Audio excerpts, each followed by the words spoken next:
This is the very first bow I made.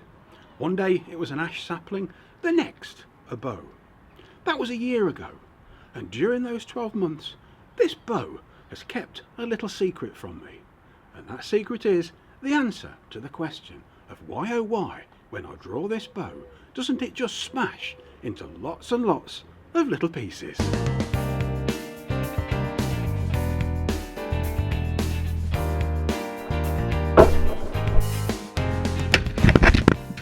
So why is it then that this bow survived so long? It wasn't the skill of the bowyer, because frankly I hadn't a clue what I was doing. It wasn't any special tools, because I didn't have any.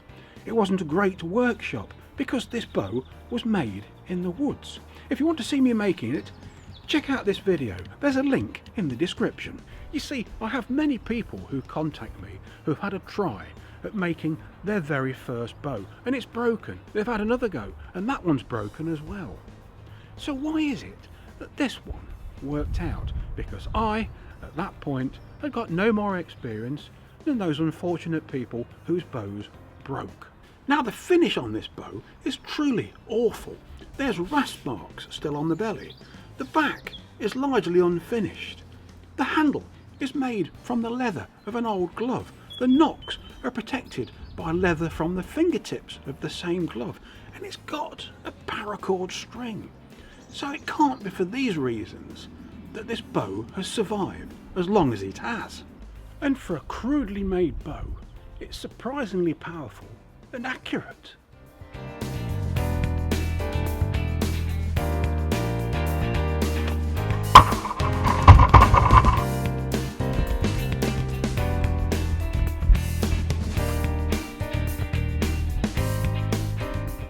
Thank you, by the way, Rod, for that orange dot. So, there you have it.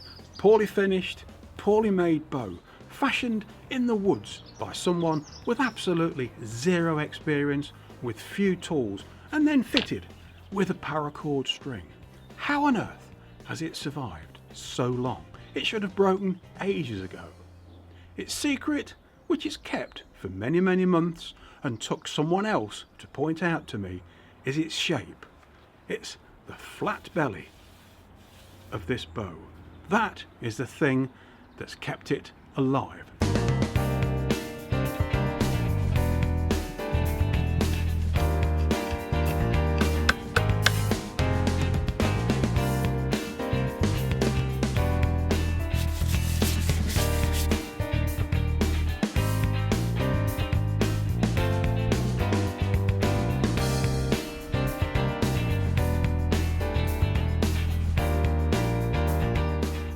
So this is the secret of this bow.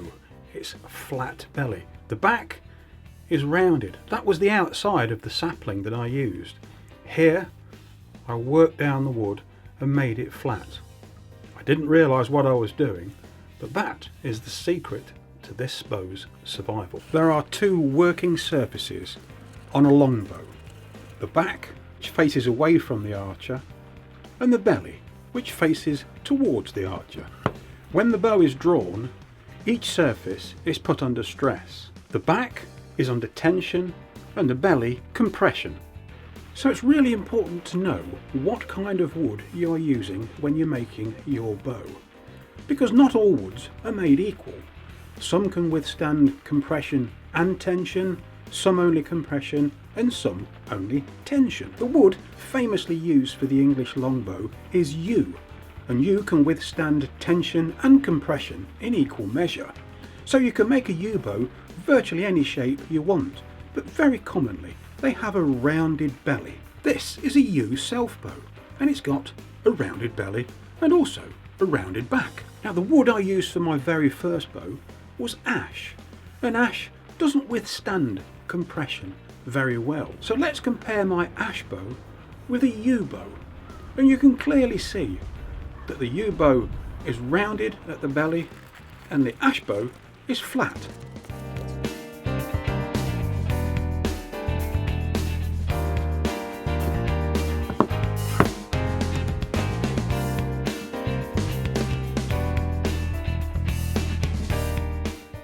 So in many ways I'm rather proud of this, my first bow, because it survived.